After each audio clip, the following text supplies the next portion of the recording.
Welcome to 1 Samuel chapter 30. My name is Boomy Tokan. Now, we are going to cover 3 insights from this chapter. The first one is the chapter summary, the second is the key verse, and then we go on to the life application. In this particular chapter, we find David returning to Ziklag, and he finds the place burnt and all their families gone, taken by the Amalekites. The men were actually talking about killing him, because they were so distressed that their families, their children, their wives had all been taken away.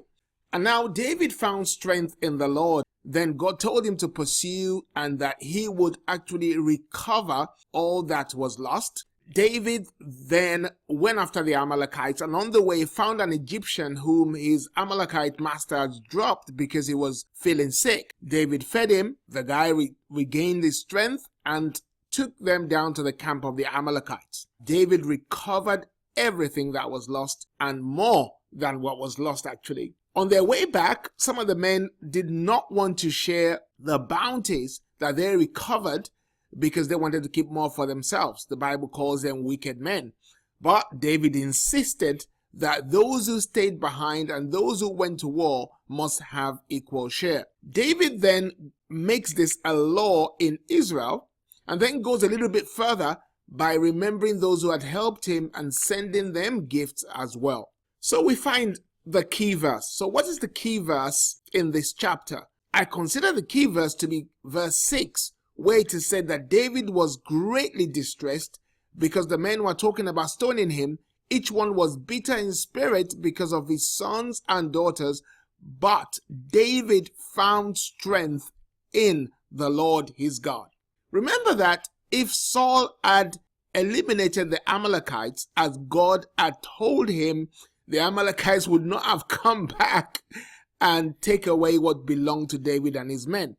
But divine providence ensured that none of what belonged to them were lost or killed. That's an amazing fact about God's mercy and God's way of ensuring he protects us. But here in this key verse, we find that David found strength in the Lord.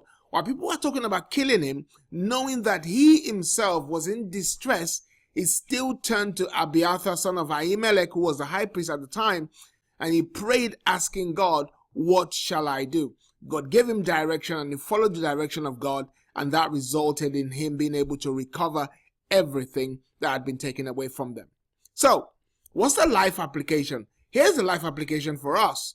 When others are whinging and complaining, it's time for you to pray. It's time to pray. Perhaps it's in your workplace. People are complaining about what the managers are doing and how the workplace is not really proactive towards your needs. Perhaps it's time for you to pray. Maybe it's in your family where people are just complaining about everything, moaning about things. Maybe it's time for you to pray. Perhaps in the church where people have a tendency to complain as well, because we are told in Philippians chapter 2, do everything without complaining. Maybe people are complaining. Maybe that's the time that you need to pray, because prayer will make your mind still and ensure that other people will follow suit. Look, when David sought God, when David found strength in the Lord, even his men were able to look at his example and follow his example, and then went to battle to win and defeat the Amalekites and bring back what was stolen. So it is time for you to pray. It is time for you to set a good example. It is time for you to stop complaining and whinging and pray, because prayer changes things. All right. If you like this video, then like it. If you like it, share it. Subscribe to my channel. Write a question or comment or feedback below. And if you have a private message, send it to admin@boomytokanministries.org. And I'll see you soon.